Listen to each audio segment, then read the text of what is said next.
R mayúscula y carga Q' mayor que 0.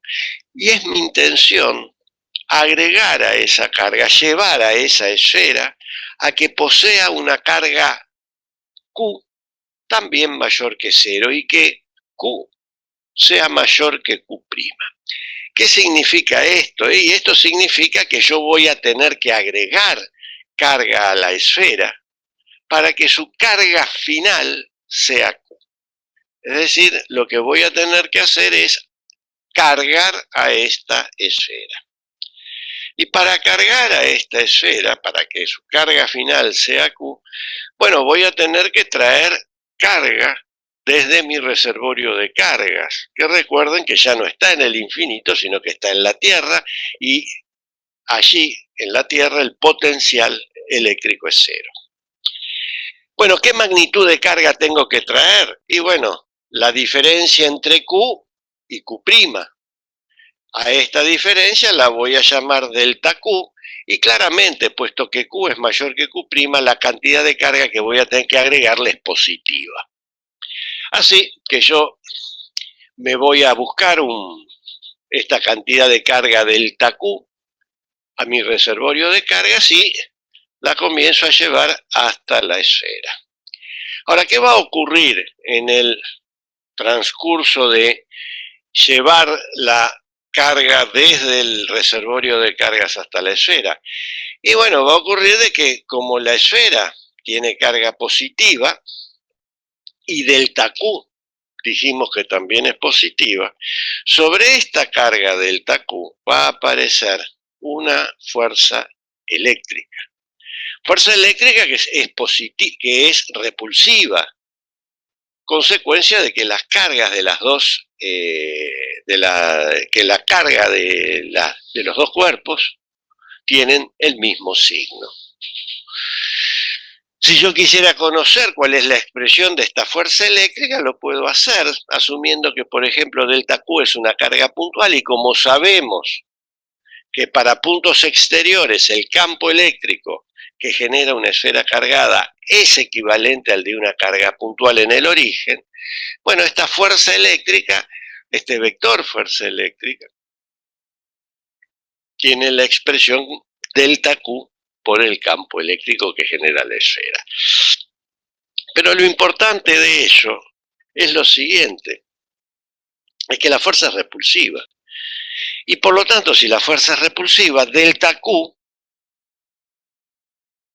va para llegar a la esfera, tiene que haber algún agente externo que haga una fuerza externa, que se ve aquí, y que supere a esa fuerza eléctrica.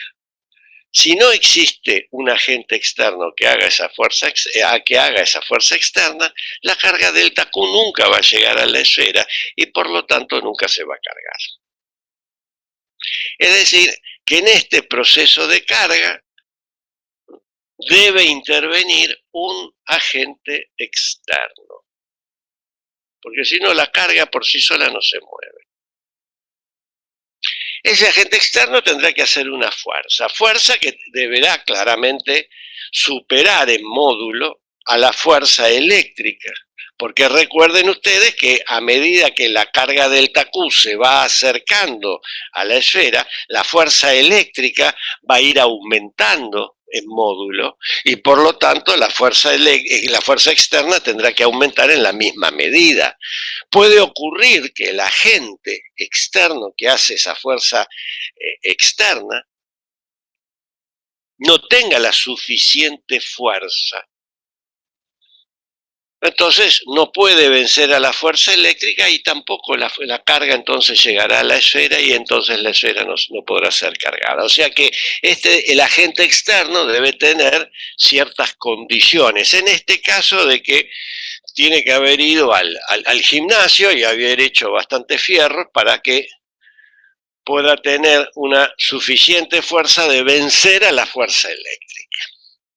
Ahora bien, si yo quiero tener una magnitud de esa fuerza externa,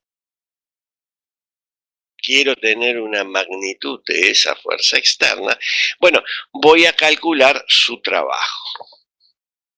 Entonces, el trabajo total que aparece sobre la carga delta Q va a ser la suma del trabajo hecho por el agente externo más el trabajo hecho por la fuerza eléctrica.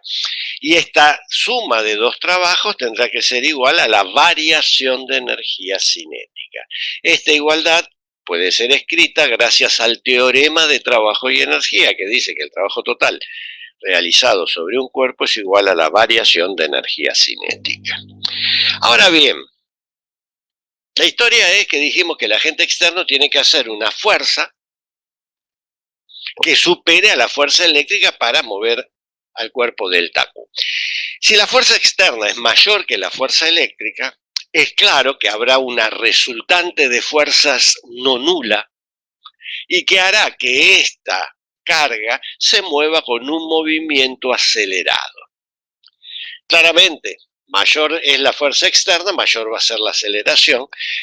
Y entonces, bueno, la carga delta Q llegará antes o después a la esfera. Pero supongamos que a mí no me interesa hacerlo rápido este proceso de carga, sino que me puedo tomar todo el tiempo del mundo. Entonces puedo pensarlo de la siguiente manera, que en general para mover a la partícula no la tengo que mover en un movimiento acelerado. Me basta con que el movimiento sea uniforme. ¿Qué significa que el movimiento sea uniforme? Que la partícula delta Q vaya a velocidad constante. De esa manera, voy a hacer yo, el agente externo, va a hacer la menor fuerza posible. ¿Y cuál es esa menor fuerza posible? Y es cuando la fuerza externa sea igual a la fuerza eléctrica. Entonces, la partícula va a estar en equilibrio porque hay una resultante nula ahora. Va a estar en equilibrio dinámico, pero su movimiento es un movimiento rectilíneo y uniforme.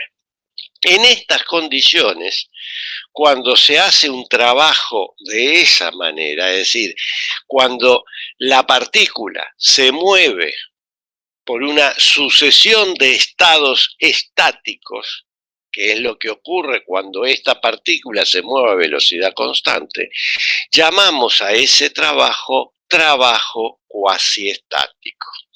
Y el trabajo cuasiestático está caracterizado por el que el movimiento de la partícula es a velocidad constante, o lo que es igual decir que la variación de energía cinética es cero.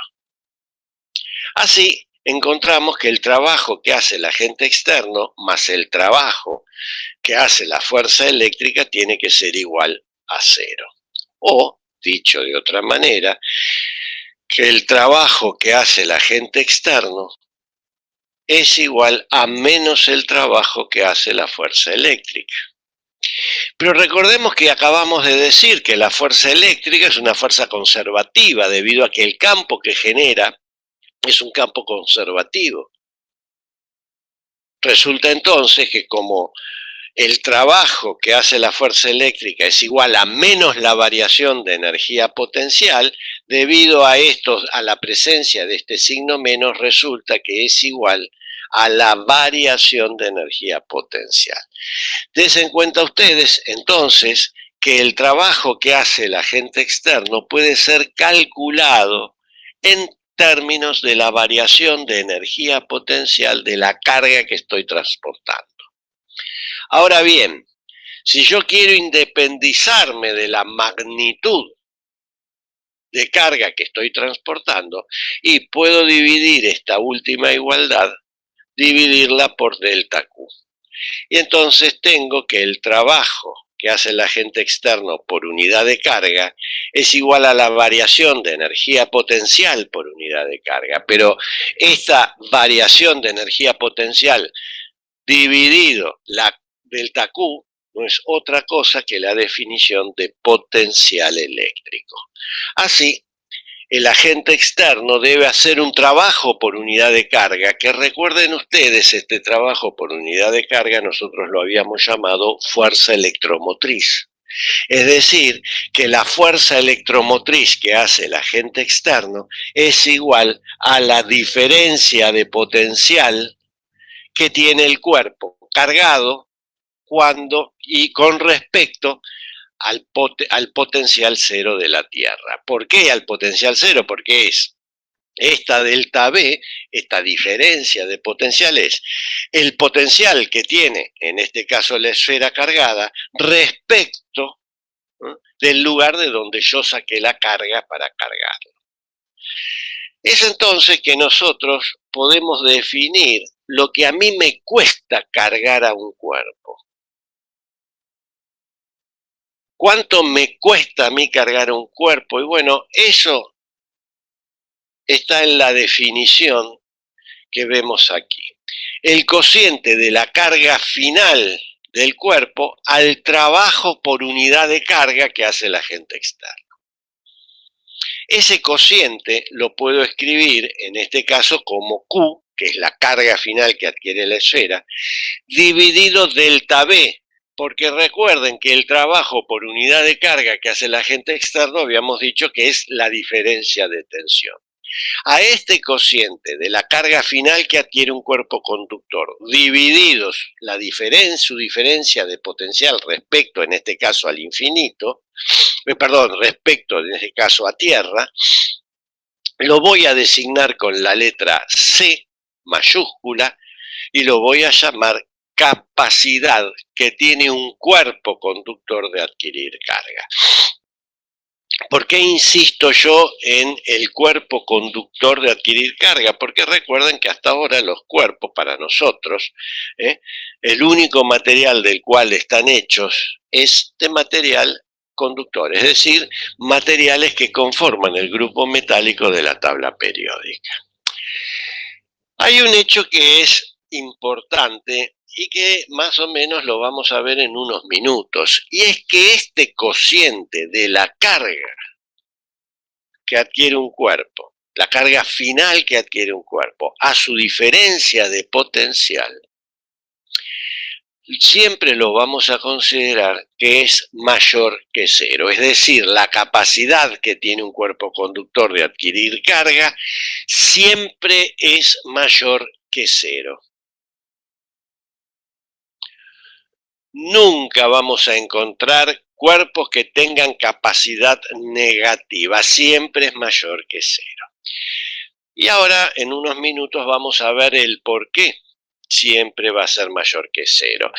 Pero antes, noten ustedes que para estar seguros de que este cociente siempre nos va a dar mayor que cero, bueno, de ahora en adelante siempre vamos a tomar la carga positiva y la diferencia de potencial en módulo. De esa manera nos garantizamos que este cociente siempre es positivo. ¿En qué unidades vamos a medir la capacidad? Bueno, claramente de su definición surge que es el cociente de una carga, que se mide en Coulomb, dividido una diferencia de potencial que se mide en volt. El cociente Coulomb sobre volt lo vamos a designar con la letra F mayúscula y lo vamos a llamar faradio, en honor a Michael Faraday, que fue ese científico británico que también él se dio cuenta de que los cuerpos conductores tenían una capacidad de adquirir y de perder carga que lo hizo a través de sus experimentos que recuerden ustedes, la clase pasada nosotros se reprodujeron en forma teórica. Bueno, en general, como vamos a ver también en unos minutos, el faradio es una unidad enorme. Por eso es que nosotros vamos a utilizar siempre unidades submúltiplos de esta unidad, que son el microfaradio, 10 a la menos 6 faradios, y el picofaradio, 10 a la menos 12 faradios. Bueno, yo les dije que la capacidad siempre la íbamos a definir como positiva, y esto es consecuencia de que ese cociente solamente depende de variables geométricas y de distancias relativas. Demostrar eso requiere de una serie de técnicas que caen fuera del alcance de este curso, por eso es que yo no se los puedo demostrar. Pero lo que sí ustedes deben entender es que, tómenlo a esto como un postulado, de que este cociente de la carga final que tiene un cuerpo a su diferencia de potencial depende pura y exclusivamente de las variables geométricas de los cuerpos involucrados y de las distancias relativas que hay entre estos cuerpos. De ahí surge, entonces, de que como las variables geométricas de los cuerpos que estamos trabajando, en general las variables geométricas siempre son magnitudes positivas, y las distancias relativas, como todas distancias también son positivas, resulta que la capacidad es una magnitud positiva, estrictamente positiva. Para ver esto, vamos a hacer un ejemplo que este es un problema de parcial. Este es un problema que se tomó en un parcial, no recuerdo cuándo. Pero para que vean ustedes cómo este concepto sencillo, se aplica. El problema es el siguiente, dice que dos objetos de metal de la figura, en este caso una llave mal dibujada, pero bueno, es una llave, y un serrucho, el serrucho está un poquito mejor dibujado, pero nada más. Tienen cargas más 73 picocoulomb y menos 73 picocoulomb, dando como resultado una diferencia de potencial entre ellos de 19,2 voltios. Y pregunta cuál es la capacidad del sistema. Acá tengo dos cuerpos conductores. Si yo quiero conocer la capacidad que tiene el sistema, recuerden ustedes que si voy a la definición es la carga que tiene el cuerpo, los cuerpos, dividido la diferencia de potencial que hay entre ellos. Yo acá puedo encontrar tres capacidades. Por ejemplo, si quiero encontrar cuál es la capacidad que tiene la llave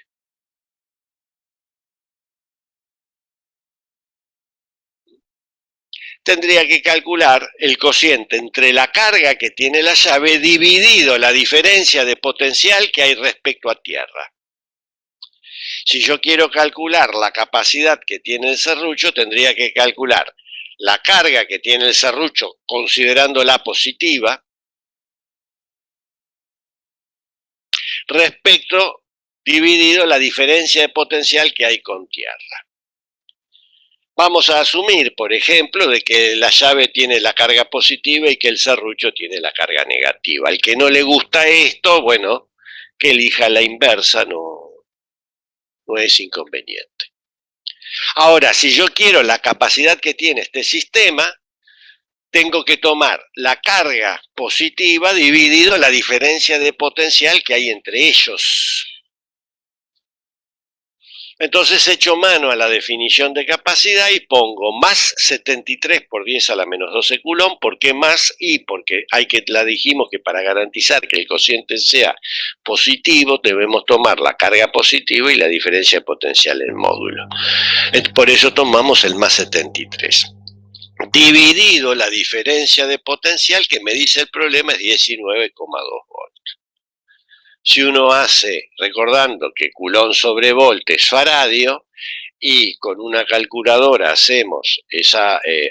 realizamos el cociente, nos queda que la capacidad es 3,8 por 10 a la menos 12 faradios, que no es otra cosa que 3,8 picofaradios. Ahora viene la parte B.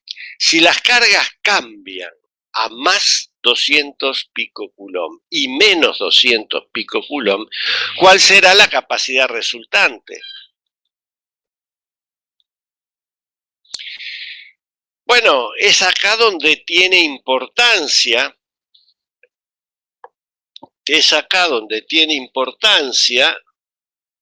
el concepto que acabamos de ver de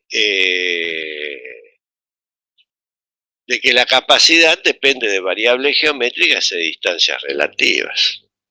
¿Por qué? Bueno, porque sí, como me dice el problema, la carga que la llave que hemos asumido que tiene la carga positiva ha adquirido mayor carga. Lo mismo ocurre con el serrucho, ha adquirido más carga pero negativa. Las cargas han cambiado, por lo tanto también va a cambiar la diferencia de potencial entre ellos. Pero ¿qué ocurre? ¿Qué ocurre? La llave sigue siendo llave, el serrucho sigue siendo serrucho y entonces no cambié la geometría. Al no cambiar la geometría, no cambié las variables geométricas que definen cada uno de los cuerpos. Y como tampoco cambié las distancias relativas, esto significa que la capacidad no tiene que cambiar. Por lo tanto, en la parte B la capacidad sigue siendo 3,8 picofaradios. Y ahora en la parte C me preguntan cuál será la diferencia de potencial. Y bueno, esa diferencia de potencial no es igual a otra cosa que surge de la propia definición de capacidad, que es la carga que tiene el cuerpo dividido su capacidad, resultando entonces que la nueva diferencia de potencial es 55,26 voltios.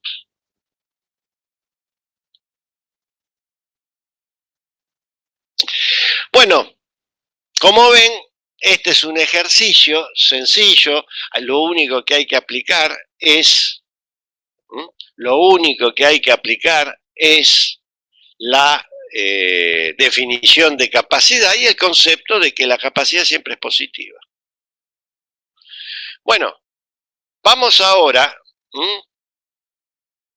a calcular algunas capacidades de algunos cuerpos. Por ejemplo,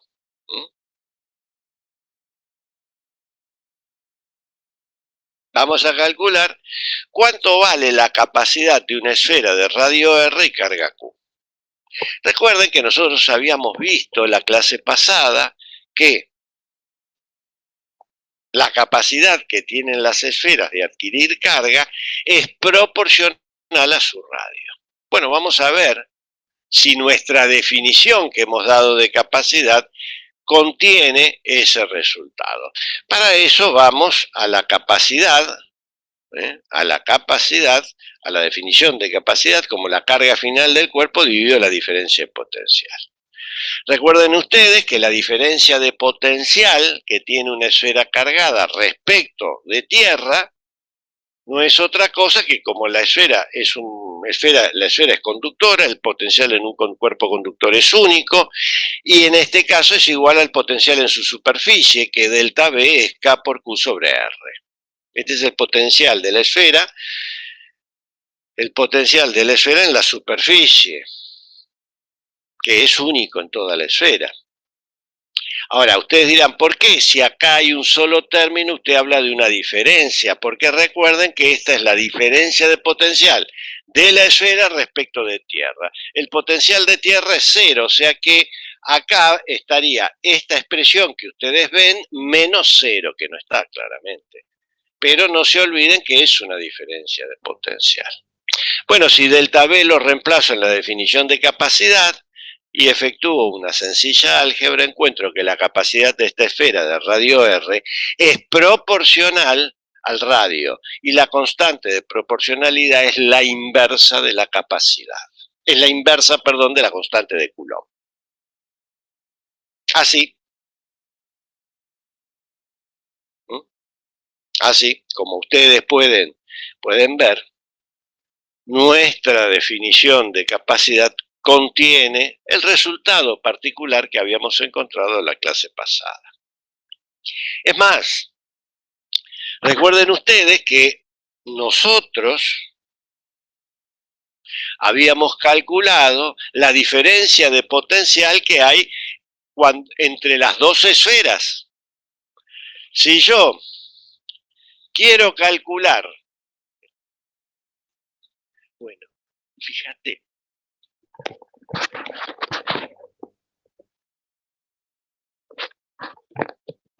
Si ustedes quieren, por ejemplo, calcular, habíamos calculado la diferencia potencial que hay en las dos esferas, en dos circunstancias, cuando una esfera estaba fuera de la otra o cuando una de las esferas estaba dentro de la otra. En esos casos tengo la diferencia potencial y supongamos que Q de A es una carga Q positiva y Q de B era una carga Q negativa, ustedes pueden hallar en las dos situaciones, aplicando la definición de capacidad, cuánto vale la capacidad de esas dos esferas.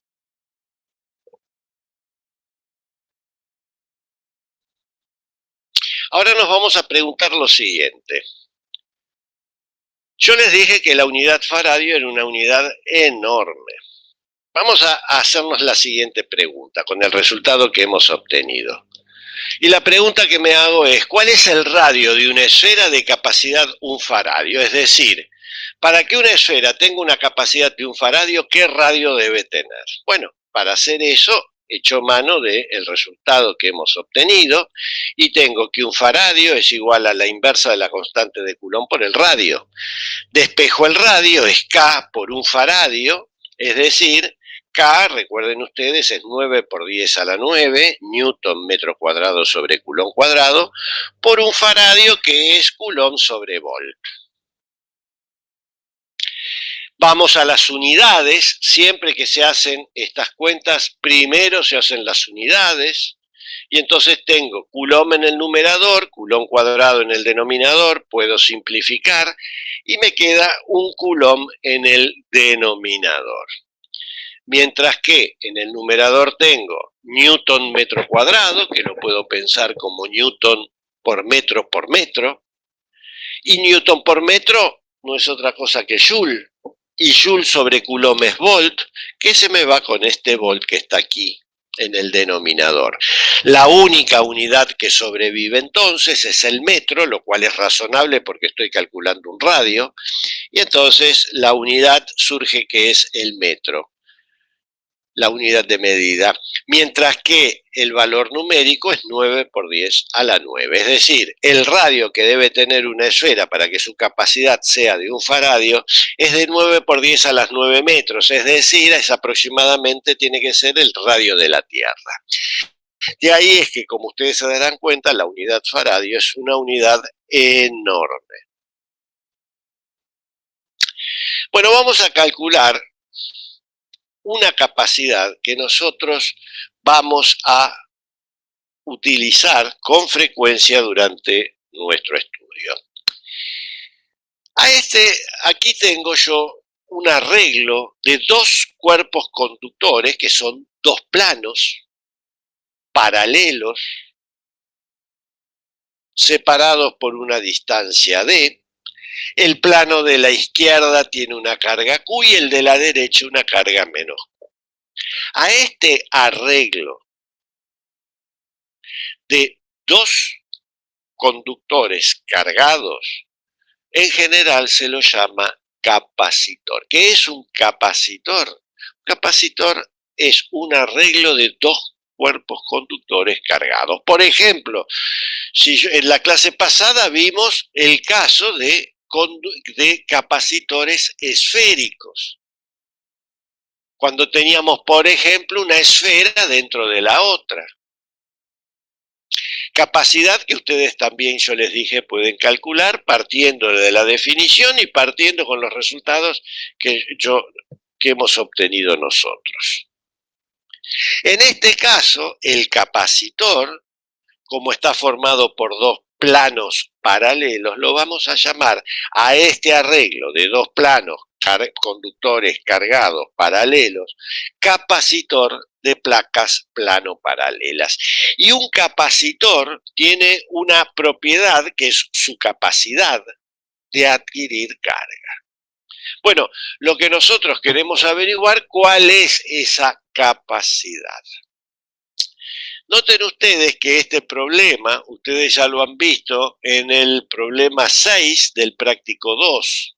También en el problema 5 del mismo práctico han visto el mismo capacitor, pero donde las cargas son iguales. En ambos casos, en este que es el que vamos a hacer y en el anterior cuando tienen las cargas iguales, pueden ser halladas las capacidades.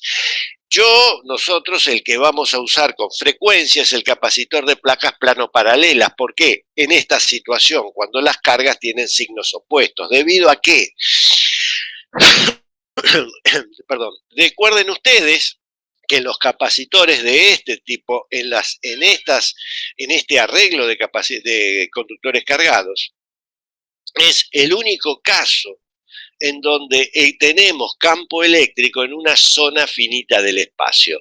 Y esa zona finita del espacio es el espacio que hay entre las dos placas. Fuera de las placas, el campo es nulo.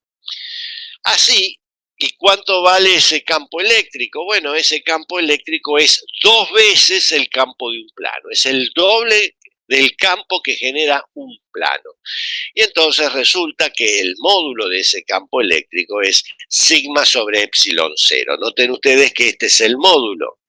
La dirección y sentido de ese campo eléctrico la dirección es perpendicular a los planos y el sentido, como siempre, va de las cargas positivas a las cargas negativas.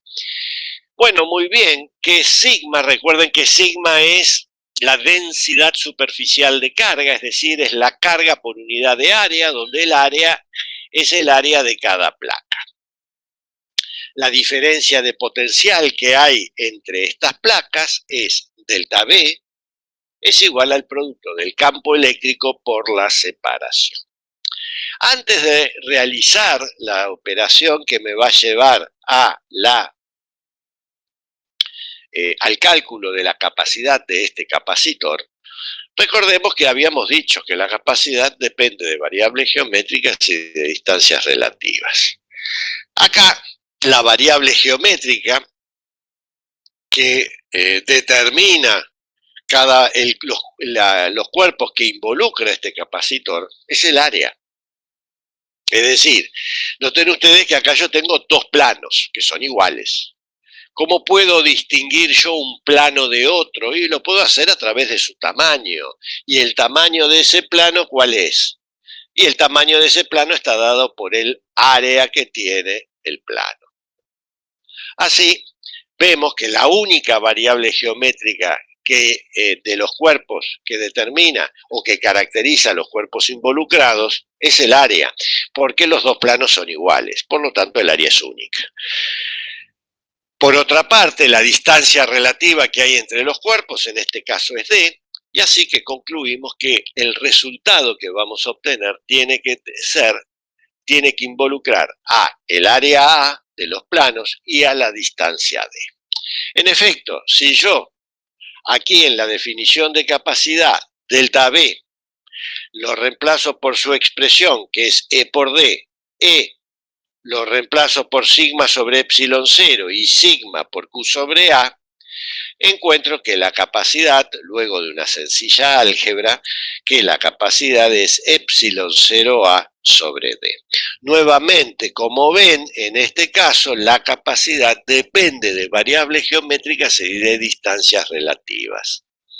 De ahí surge entonces que, puesto que el área es una magnitud positiva y la distancia también, surge que la capacidad tiene que ser mayor que 0. Nunca van a encontrar capacidades negativas. Bueno, resta ahora por ver la siguiente situación. ¿Cuál es? Bueno, la siguiente situación es la siguiente. Noten ustedes que nosotros, para cargar, por ejemplo, este cuerpo, o cargar a la esfera, dijimos que siempre tiene que haber un agente externo. Digamos, originalmente todos los cuerpos, cuando yo los voy a buscar al laboratorio, están descargados. Y yo para cargarlos necesito de un agente externo que haga un trabajo por unidad de carga para llevar cargas desde un reservorio de cargas hasta el cuerpo en cuestión. Ahora la pregunta que uno se hace es, todo ese trabajo que hace el agente externo, ¿yo lo puedo almacenar en alguna forma de energía? Piensen ustedes cuando a ustedes se les descarga el celular, ¿qué hacen? Y bueno, lo conectan a la red domiciliaria y eso que trae como consecuencia, ahí hay un agente externo, Edesur, que les cobra, por eso Edesur hace un trabajo y el trabajo lo cobra. Y entonces ustedes adquieren carga. Ese es el agente externo que mueve todas las cargas para que ustedes carguen su celular. Bueno, la pregunta es, ese trabajo externo que ustedes lo almacenan como energía, ¿cómo puede almacenarse esa energía y dónde está esa energía?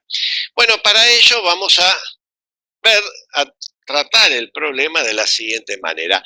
Supongamos que yo voy al laboratorio donde tengo dos planos conductores, tengo un soporte, los coloco en ese soporte y los separo por una cierta distancia D. Es decir, me construyo un capacitor de placas plano-paralelas. Originalmente, ese capacitor de placas plano-paralelas está descargado. ¿Cómo es el proceso para cargarlo? Para llegar a la situación, permítanme volver a la pantalla anterior, para llegar a esta situación. ¿Cómo lo puedo hacer? Bueno, imaginemos de la siguiente manera. En un primer paso, yo saco, recuerden que los conductores son cuerpos que tienen igual cantidad de cargas positivas y negativas en su interior. Bueno, supongamos que yo voy a la placa de la derecha, saco una cantidad de carga positiva delta Q1 y la transporto desde la placa de la derecha a la placa de la izquierda. Claramente, al sacarle carga positiva, la placa de la derecha va a quedar con un exceso negativo que voy a llamar menos Q1 y la placa de la izquierda, perdón, y la placa de la izquierda quedará con un exceso positivo que llamaré más Q1. ¿Qué hago en un segundo paso? Saco otra cantidad de carga delta Q2 de la placa de la derecha, también positiva, y la llevo hasta la placa de la izquierda. De manera tal que la placa de la derecha me va a quedar más negativa ahora con una carga menos Q2 y la placa de la izquierda va a quedar más positiva con una carga más Q2. Y este proceso lo sigo repitiendo hasta un paso n, un número arbitrario, que lo concluyo ese paso n cuando la placa de la derecha me queda con menos Q mayúscula y la placa de la izquierda con más Q mayúscula, que no es otra cosa, permítanme aquí, la situación que tengo esta. Es decir, yo partí de una situación inicial donde los dos planos estaban descargados y llegué a una situación final en donde tengo los dos planos cargados con cargas Q y menos Q. Ahora bien, en cada paso que yo transporté una carga delta Q1, delta Q2, delta Qn de una placa a otra, esa carga se movía en presencia de un campo eléctrico, claramente, y claramente en presencia de una diferencia de potencial. Recuerden ustedes que el producto de la diferencia de potencial por la carga que estoy transportando no es otra cosa que la variación de energía potencial. Entonces, si yo sumo las variaciones de energía potencial en cada paso, voy a obtener la energía potencial total que hay entre el paso inicial y el paso final. ¿Cómo puedo hacer esto? Y esto es la sumatoria desde el paso inicial 1, porque recuerden que en el 0 no había nada, desde el paso 1 hasta el paso n. ¿De qué? De delta Q sub i, que es la carga que transporto en el iésimo paso por la diferencia de potencial que hay en el iésimo paso. Ahora bien, ¿cuánto vale delta V sub I? Bueno, la diferencia de potencial que hay en el iésimo paso va a ser igual a la carga Q sub I dividido la capacidad. Ahora ustedes se preguntarán, ¿por qué la capacidad no tiene un subíndice I? Y porque recuerden ustedes que la capacidad es una función de las variables geométricas y las distancias relativas. Entonces, como nunca cambié de planos, los planos siempre siguen siendo los mismos, los cargué o los descargué, pero los planos siguen siendo los mismos, y las distancias relativas lo mismo, es que la capacidad sigue siendo la misma en cada uno de estos pasos. Bueno, si delta V sub I lo reemplazo en la anterior expresión, me queda que la variación de energía va a ser Q sub I sobre C por delta Q sub I. ¿Cómo podemos hacer esta suma? Y bueno, esta suma la podemos transformar en una suma de Riemann y entonces calcularla mediante una integral que es, la integral es 1 sobre C, la inversa de la capacidad, puesto que la capacidad es constante, la integral entre 0 y Q, donde 0 es la carga inicial que tenían las placas y Q es la carga final que tiene la placa, de Q diferencial de Q. El resultado de la integral es sencillo y es 1 sobre 2C de Q cuadrado. Así que encontramos que la variación de energía potencial no es otra cosa que 1 sobre 2C de Q cuadrado. Ahora, la historia de esto es la siguiente. ¿Qué representa esta variación de energía potencial y de dónde salió? Y salió del trabajo que hizo el agente externo. ¿Y dónde está el trabajo que hizo el agente externo? Y cada vez que movió cargas, las cargas estas no se mueven solas. Alguien las tiene que mover. Bueno, hay algún agente externo que las movió y entonces produjo esta variación de energía. ¿Y dónde está esa energía? Y uno pensaría que como la energía es proporcional a la carga y la carga tiene que estar sobre las placas, y bueno, que esa energía estará almacenada en las placas. Sin embargo, no es así. Para ver esto, vamos a realizar la siguiente cuenta. Aquí la variación de energía la he escrito y he reemplazado la capacidad por el valor que obtuvimos de la capacidad de un capacitor de placas plano paralelas, es decir, 12 es epsilon 0A sobre D. Para poner en evidencia dónde se encuentra la energía, permítanme multiplicar y dividir por A por epsilon 0.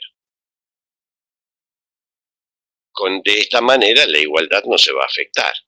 Y ahora, una vez que multipliqué y dividí por el producto del área por epsilon 0, permítanme reordenar los términos como figura acá. Recuerden ustedes que Q sobre A era sigma y en este caso me va a quedar sigma cuadrado. Y que el campo eléctrico era sigma sobre epsilon 0 y por lo tanto acá me va a quedar E cuadrado. Resulta así que la variación de energía es epsilon 0 sobre 2 de E cuadrado por A por D. ¿Qué es A por D? Bueno, recuerden que A por D claramente es el producto de un área, en este caso el área del plano, y D es la separación que hay entre ellos. Ese producto me da unidades de volumen y representa el volumen del espacio comprendido entre las dos placas. Noten ustedes que ahora la energía nos ha quedado en términos del campo eléctrico. ¿Y dónde está el campo eléctrico? Y habíamos dicho que el campo eléctrico está entre las placas. Es así que esa energía la tengo distribuida en el espacio comprendido entre las placas. ¿Cómo debe ser entendido esto? Para entender esto vamos a hacer una analogía con lo que ustedes han visto en Física 1. Recuerden ustedes que en Física 1 se encontraron con el resorte. El resorte, recuerden ustedes, tiene una energía que es proporcional al cuadrado de la deformación. Es decir, si el famoso 1/2 de K por X cuadrado, donde X cuadrado es la deformación del resorte, sea que lo estire, sea que lo comprima. ¿Qué ocurre entonces? Cuando yo voy al laboratorio a buscar un resorte, el resorte está en su longitud natural, es decir, no está deformado. Por lo tanto, no tiene energía. Si yo quiero entregarle energía a ese resorte, y tendría que deformarlo, es decir, lo tengo que estirar o lo tengo que comprimir. Es claro que el resorte, por sí solo, no se va ni a estirar ni a comprimir. Tiene que venir alguien, algún agente externo, que lo venga a estirar o a comprimir. Bueno, depende del tipo de resorte. Si es un resorte de un K muy bajo, y bueno, cualquiera lo podrá deformar. En cambio, si el resorte se trata de un resorte que viene de la suspensión de un auto, y no, ahí hay que traer un tipo que tenga músculo. Pero siempre voy a tener que traer un agente externo, porque por sí solo el resorte no se va a deformar. Entonces, bueno, supongamos que yo traigo el agente externo, lo estiro o lo comprimo, que yo lo comprimo, vamos a ponerle, lo deformé y entonces adquiere una energía el resorte. Yo ese resorte luego lo puedo trasladar de un punto a otro del espacio y con esa energía que tiene el resorte se la puedo transferir, que es una energía potencial, recuerden ustedes, se la puedo transferir, por ejemplo, a otros cuerpos que están en reposo y entonces en esa transferencia de energía potencial a esos cuerpos se pondrán en movimiento, es decir, en otra forma de energía que es la energía cinética. ¿Mm? Es lo que ustedes seguramente deben haber hecho el problema, que tienen un resorte comprimido y delante de él tienen un cuerpo y le preguntan cuál es la energía cinética que adquiere el cuerpo cuando uno libera el resorte. Bueno, lo mismo pasa ahora con este capacitor de placas plano-paralelas cargado a través de un agente externo, y que adquirió una energía potencial que es proporcional al cuadrado del campo eléctrico que hay entre las placas. ¿Qué puedo hacer yo con este cuerpo? Bueno, recuerden que fuera de las placas no hay campo eléctrico, por lo tanto yo este arreglo, este capacitor cargado, lo puedo trasladar de un lugar a otro del espacio sin hacer trabajo, porque fuera el campo eléctrico es cero. Entonces lo puedo trasladar de un lugar a otro del espacio y ¿qué hago? Y bueno, por ejemplo, tomo dos cables conductores, los conecto a las placas de este capacitor y que el otro extremo de los cables conductores lo puedo conectar a cuerpos que se encuentran descargados. Y entonces, ¿qué va a ocurrir? Va a ocurrir que cargas que hay acá en este capacitor cargado pasarán a cuerpos que estaban descargados y esos cuerpos que estaban descargados adquirirán carga, es decir, se cargarán.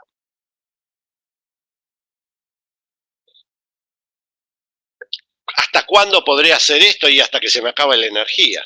Es decir, hasta que se me acabe la carga, es decir, hasta que no haya más campo eléctrico, entonces la energía va a ser cero.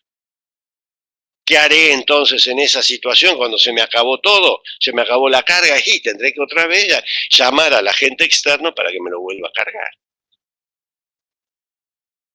Y así podré seguir mi peregrinación de cargar a los cuerpos. Ahora, ¿cómo está distribuida la energía? Porque una cosa es tener energía y la otra es ver cómo está distribuida. Bueno, para eso vamos a dividir la última igualdad por el producto A por D, que es el volumen. Y entonces encontramos que la variación de energía potencial a su volumen es, noten ustedes, epsilon 0 es una constante, 2 es una constante, el campo eléctrico es constante porque depende de la carga, en este caso Q, y del área.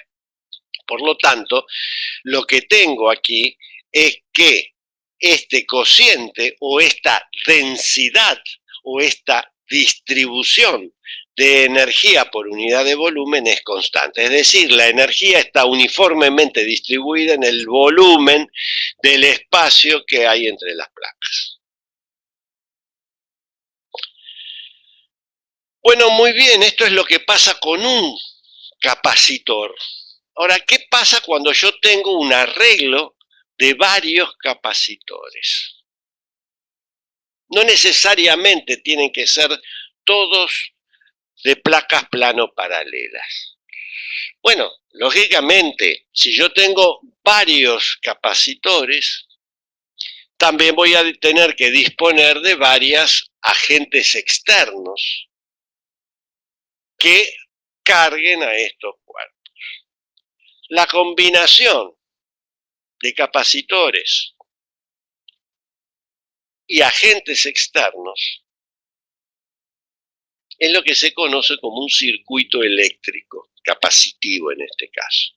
Para trabajar con circuitos eléctricos, puesto que nosotros no disponemos acá de ningún trabajo experimental, yo acá en mi casa no dispongo de eso, vamos a trabajar utilizando símbolos. Entonces, mediante este símbolo, que debe ser entendido como un símbolo, no como una representación de un capacitor de placas plano paralelas. Este es un símbolo que representa un capacitor de capacidad C. Cada vez que uno vea este símbolo, es que uno está haciendo referencia a un capacitor de capacidad C.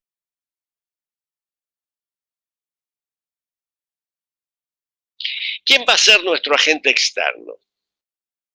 El que hace trabajo por unidad de carga. Bueno, va a ser en general una pila eléctrica o una batería. No es lo mismo la pila eléctrica que la batería, no es lo mismo. Y esta batería la vamos, que es nuestro agente externo, ¿por qué debe estar caracterizado el agente externo? Recuerden que el agente externo está caracterizado por el trabajo que por unidad de carga realiza, y que ese trabajo por unidad de carga que realiza, ¿qué es? La diferencia de potencial. Entonces, la batería estará caracterizada por una diferencia de potencial delta V, y acá se lo simboliza esa batería mediante este símbolo. Noten ustedes que acá, en esta barra de la izquierda, hay un signo positivo, y en la barra de la derecha, más pequeña, hay un signo negativo. No quiere decir que ahí están todas las cargas positivas y del otro que están todas las cargas negativas, no. Lo que significa es que la barra de la derecha está a menor potencial que la barra de la izquierda, o viceversa, que el de la izquierda está a mayor potencial que la barra de la derecha. ¿Por qué está caracterizada esa batería? Por la diferencia potencial que tiene. ¿Qué otro elemento vamos a introducir? El cable conductor. Porque recuerden que yo, para trasladar cargas de un cuerpo a otro, las cargas no son ángeles que van volando por el espacio, sino que se tienen que mover por un camino físico, y ese camino físico me lo da el cable conductor. Como vimos la clase pasada, cuando conectamos las dos esferas con un cable conductor. Había un pasaje de cargas. Y el cable conductor lo vamos a representar por una línea continua. Y el último elemento que vamos a introducir es la llave eléctrica. La llave eléctrica puede estar en dos posiciones, abierta o cerrada. ¿Qué significa una llave eléctrica abierta? Bueno, noten ustedes, lo vamos a representar así. ¿Y qué representa eso? Y que hay una discontinuidad en el conductor. ¿Y qué pasa si hay una discontinuidad en el conductor? Y las cargas no pueden pasar, porque las cargas no es que pueden ir hasta un extremo, saltar y llegar al otro. No, las cargas necesitan de un camino físico. Entonces, cuando una llave está abierta, la llave abierta establece una discontinuidad en el cable conductor que impide el pasaje de las cargas. En tanto que si la llave eléctrica está cerrada, se restablece la continuidad y entonces las cargas pueden pasar. De esta manera, la combinación de capacitores, baterías, unidas por cables conductores, es lo que se conoce como un circuito eléctrico capacitivo.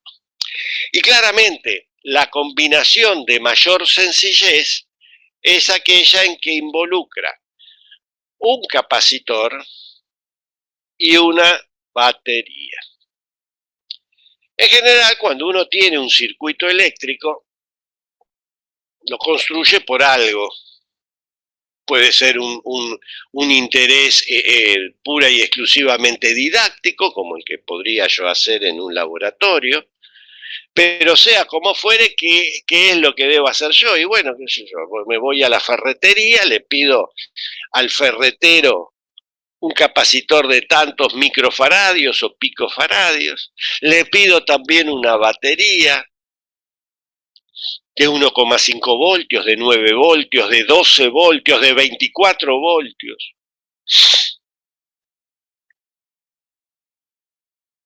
Y entonces me construyo con cables y una llave eléctrica, me construyo este circuito elemental que figura que está en la parte A de la figura. Noten ustedes que aquí tengo el capacitor, que cuando lo fui a comprar el tipo me lo vende descargado.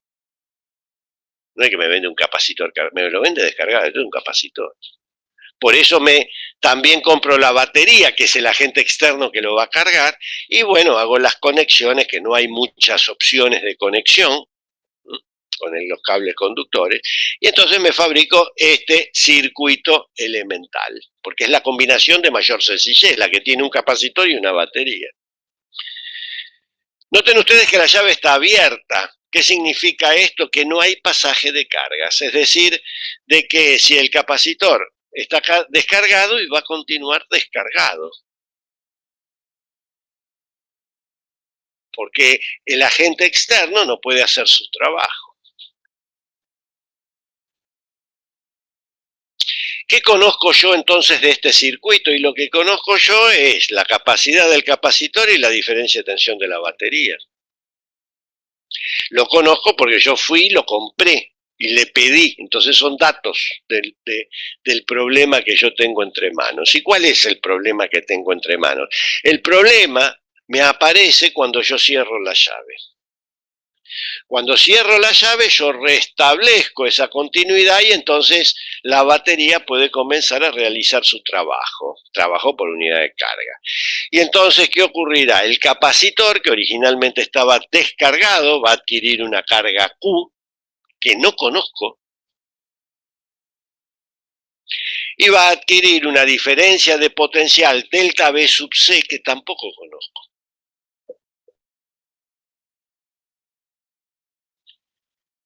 Entonces, ¿qué significa resolver un circuito eléctrico? Significa escribir las incógnitas, en este caso Q y delta V sub C, en términos de los datos.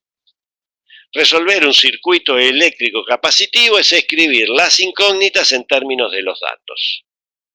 Puesto que tengo dos incógnitas, voy a necesitar de dos ecuaciones a los efectos de poder disponer de un sistema de dos ecuaciones con dos incógnitas que el álgebra me dice que eso lo puedo hallar, lo puedo resolver. Bueno, la primera ecuación que a uno se le ocurre escribir es la propia definición de capacidad. Perdón. ¿Qué me dice la definición de capacidad? Bueno, yo dije que el capacitor adquiere una carga Q y una diferencia de tensión delta V sub C. Claramente, entonces, surge de la definición de capacidad que la carga del capacitor dividido su diferencia de potencial tiene que ser igual a C, la capacidad del capacitor.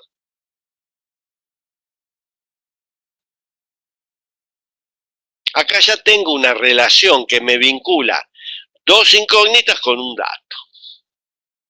¿De dónde saco ahora la segunda ecuación?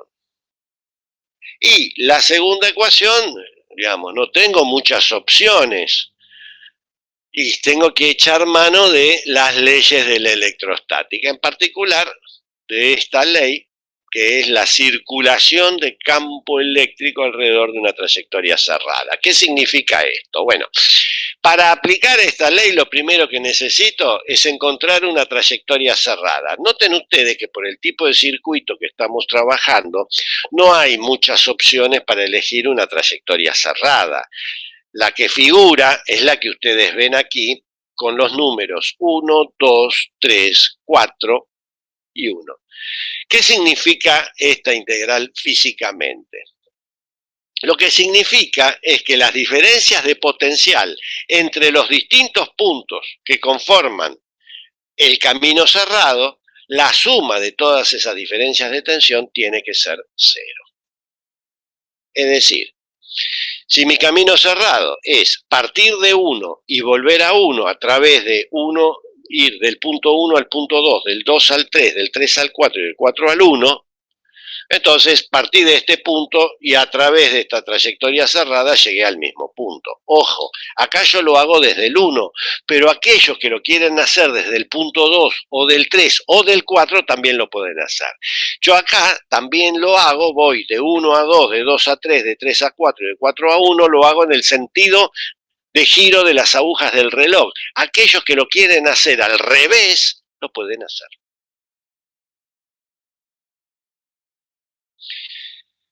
Bueno, vamos a seguir lo que habíamos dicho, que la integral alrededor de una trayectoria cerrada tiene que ser igual a la integral entre 1 y 2, entre 2 y 3, entre el punto 3 y el punto 4 y el punto 1, y la suma de todas estas integrales me tiene que dar 0. ¿Pero qué son cada una de estas cuatro integrales? ¿Qué representan?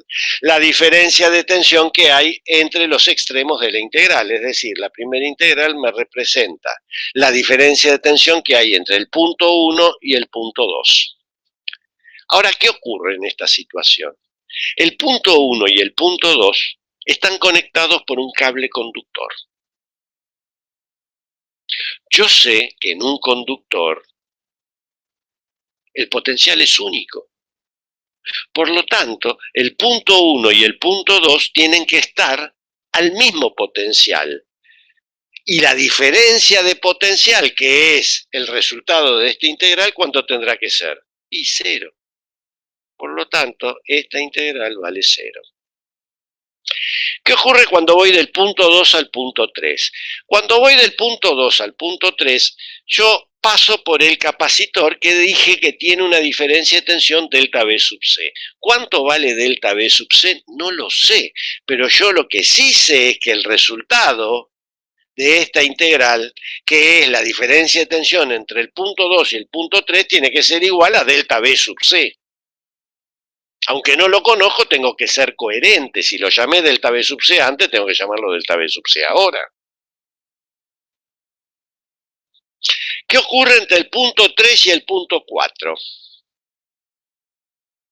Nuevamente, el punto 3 y el punto 4 están conectados por un cable conductor. En un conductor,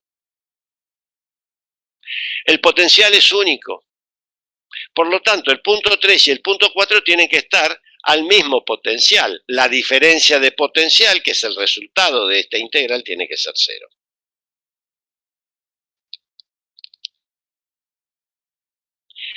¿Qué ocurre cuando voy entre el punto 4 y el punto 1? Paso por la batería.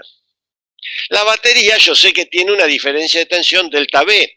Por lo tanto, la diferencia de tensión entre el punto 4 y el punto 1 tiene que ser delta B, pero cuidado, que yo acá paso de una zona de menor potencial a mayor potencial. Si uno conserva este signo menos, el resultado numérico del integral es delta B. Pero el signo, como voy de menos a más, es negativo. Por lo tanto, el resultado de este integral es menos delta B. En conclusión, ¿qué obtengo? Y obtengo que estas dos integrales son 0 y que de las anteriores integrales, la integral entre 2 y 3 es delta B sub C y la integral entre 4 y 1 es menos delta B. Resultando entonces que delta B sub C, la ecuación 1 se reduce a delta B sub C menos delta B es igual 0. Lo que es lo mismo decir que delta B sub C es igual a delta B. Noten ustedes que esta segunda, ahora ecuación no, igualdad. ¿Por qué? Porque tengo escrita una incógnita en términos de un dato. Entonces ya deja de ser una ecuación, porque ahora conozco ambos miembros. La diferencia de tensión que hay en el capacitor es igual a la diferencia de tensión de la batería. Y entonces con esta segunda igualdad, reemplazada en la definición de capacidad, me permite a mí conocer cuál es la carga. De esta manera, noten ustedes, las dos incógnitas, Q y delta B sub C, están escritas en términos de datos. Es decir, yo he resuelto mi circuito eléctrico, mi circuito capacitivo elemental. Lógicamente, nosotros dijimos que esta es la combinación de capacitores y baterías de mayor sencillez, porque es la que involucra un capacitor y una batería. Lógicamente, la vida a veces no es sencilla y entonces hay situaciones donde puede haber otras combinaciones. De todas las distintas combinaciones que puede haber de baterías y capacitores, nosotros solamente vamos a estudiar en este curso las que son las combinaciones en serie y en paralelo. El caso general, bueno, ya después la gente, por ejemplo, de arquitectura naval, lo va a ver eso con mucho mayor detalles en electrotecnia general, mientras que la gente de automatización y control verá este tipo de situaciones en teoría de circuitos. Por eso es que nosotros y la gente de alimentos van a poder ser gente feliz y plena sin necesidad de conocer esto. Por eso es que yo solamente voy a dar las combinaciones o los circuitos serie y el circuito paralelo. Esos dos temas, que son los que restan, los temas que restan, los vamos a ver la clase que viene. Con esto terminamos la clase de hoy, la clase teórica de hoy. En unos minutos van a tener práctico. No creo que puedan hacer muchos problemas del práctico, pero de cualquier manera deben terminar el práctico 3. Bueno, algo que yo les había anticipado ya los primeros días de clase, y es que finalizado el práctico 4, que es el práctico de capacitores, a la semana viene el parcial. Es así que vayan juntando las clases, los prácticos que les envié, de manera tal que ustedes ya dispongan, vayan ordenándolo y vayan disponiendo para comenzar a estudiar para el parcial. Va a haber una clase de repaso antes de la fecha de parcial y a medida que nos vayamos acercando vamos a ir hablando de cómo se va a desarrollar ese parcial. Por lo pronto, les adelanto que traten de procurar una calculadora, porque alguna cuenta van a tener que hacer, y además, en lo posible, traten de buscar una virome negra. Con esto no les quiero decir que tienen que salir a comprar una virome negra, o que el que no tiene una virome negra no es que va a tener el parcial desaprobado, pero recuerden ustedes que en lo posible me van a mandar una foto por PDF, en formato PDF. Si no lo pueden enviar por PDF, bueno, saquen como pueden una foto.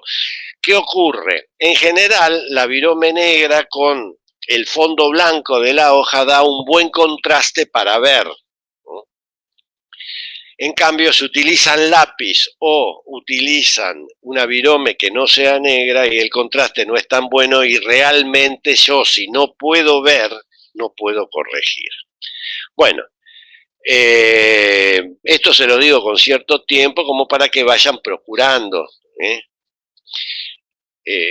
más o menos los elementos. Bueno, de esto de cualquier manera vamos a ir hablando a medida que nos acerquemos. La fecha de parcial seguramente la vamos a poder establecer el día martes que viene, en oportunidad que nosotros tengamos la clase teórica. Bueno, alumnos, esta es la última clase de la semana. Como siempre, les pido, por favor, cuídense. Traten de salir lo menos posible si es necesario, cuídense en ustedes y cuiden también a la gente que tiene a su alrededor, y no les quiero sacar más tiempo para su descanso, así que me despido de ustedes hasta el día martes, en oportunidad que continuaremos con esta clase 9.